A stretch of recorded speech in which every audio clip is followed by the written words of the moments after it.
everyone, this is Brandon from Zaid Comics, artist and co-creator on Magic Cop, which is a graphic novel that is now crowdfunding on Indiegogo, and I'm just one half of the two best-looking brothers in all of comics. And today we're doing another movie poster breakdown where we take a dive into a movie poster and break it down, looking at it from the perspective of a graphic designer. And this poster for today has been a requested poster by one of the fans of the show, and so we're going to be able to see what he wanted broken down. And I have to say, this is quite an excellent poster, and there's a lot of really cool stuff going on with it. So let's see what we have for today.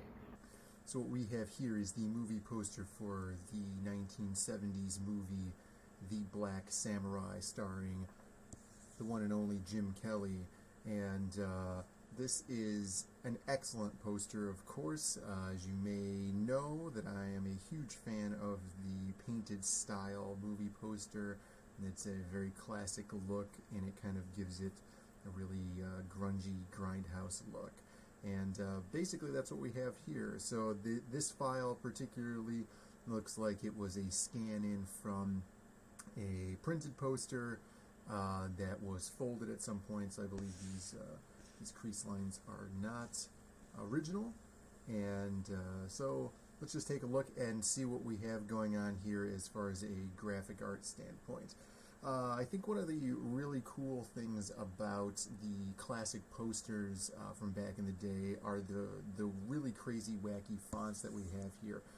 It's all really big and bold and really easy to see, but we are since it's the 70s, everything's like this really crazy color, and just really loud and just in your face. So, you know, we have Jim Kelly's name up here, very large, just as large, but more visible than the title of the movie itself. You know, we could make the argument that kind of this orange here, even though it's leading up into the title up here at the top, you know, the color yellow being such an attractive color to the eye, very noticeable, it is easier to see than the title of the movie itself. And I'm sure that was intentional. You know, Jim Kelly at the time, you know, not the biggest celebrity in the world, but I think as far as this type of movie goes, you know, kind of like the American B-movie genre, martial arts genre, I think it was kind of a thing to go see him in a movie. And so I think that that's what they're really banking on here. You know, we could see as we have his face very large in the center, very prominent part of this movie poster. You know, they really wanted to drive home that Jim Kelly was the reason you're coming to see this movie, which is pretty cool. You know, that's just one very noticeable part about this poster. The use of colors is really out there. And you know, we have this red background, which is very bright, but it's not oversaturated, because you know, it being that stylized 1970s poster, it's kind of muted. It's almost desaturated, especially when you compare it to the red in his jacket. You know, they could have easily made this a very bright, you know, fire engine red or something like that, but then it would have bled into his jacket. You know, here we want him to stand out and be as bright as possible. You know, showing off that outfit that he's wearing. You know, it's probably like his character outfit. We could believe this is probably him down here, and so we really want to showcase that you know, he's a character in this movie, somewhat easily recognizable, and it's kind of like almost wearing like a superhero costume. You know, you really want to design that and set that out, and here on the poster, you know, they're highlighting that fact, especially by having kind of this muted out red.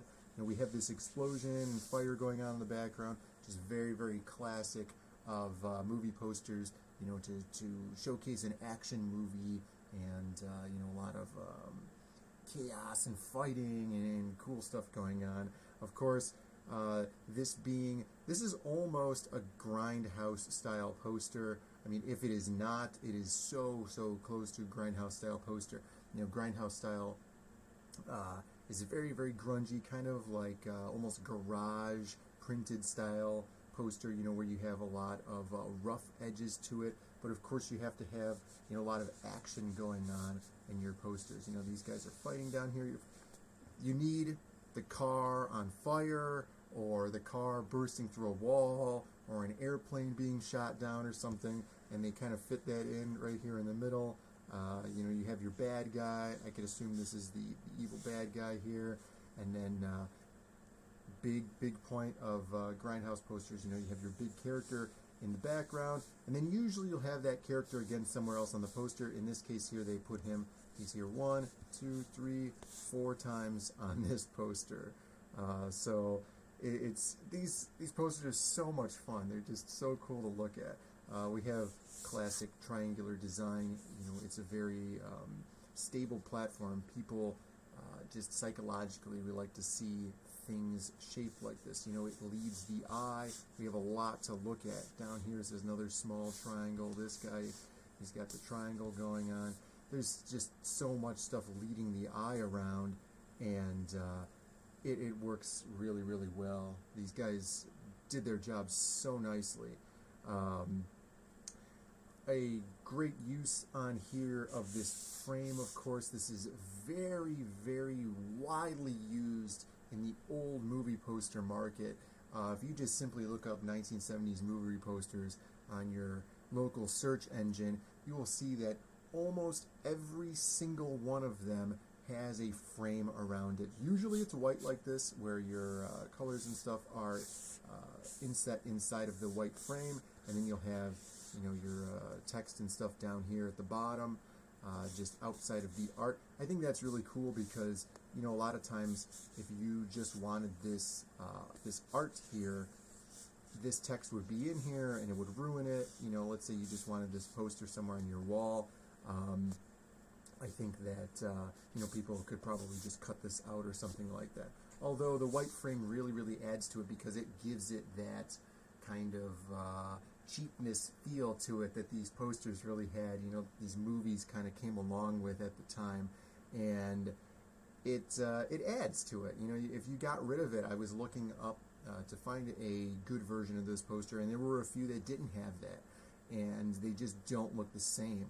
I think that it's completely necessary to have this, you know, because you're really capturing what is going on here in this poster by framing it off in white. You have a really good contrast, and then, you know, the art itself is just there, unimpeded by any text or anything at the bottom. I think that's always fun, and when we see that now in movie posters for the modern era, you know, it's kind of a big throwback, and it'll kind of, it's a tool now used to set the tone of a film.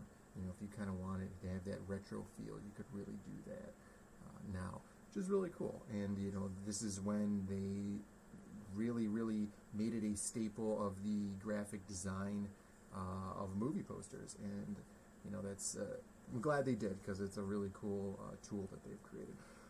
If you guys watched the last video, we were talking about how the use of colors is very easily, you could use it to easily convey what you are trying to show in a movie. And online on the Twitter, I saw there was a lot of people complaining that the Star Wars poster, the X-Men poster, and the Aladdin posters were almost exactly the same, if not only for their use of colors being like that orange and blue. And so we discussed that orange and blue is used to show kind of an action movie or an adventure movie. You have that going on here, and I think that it's not necessarily used to show that this is an action movie, because I think without question this is going to be an action movie, especially use of the Grindhouse style, you know, a lot of action going on with these figures.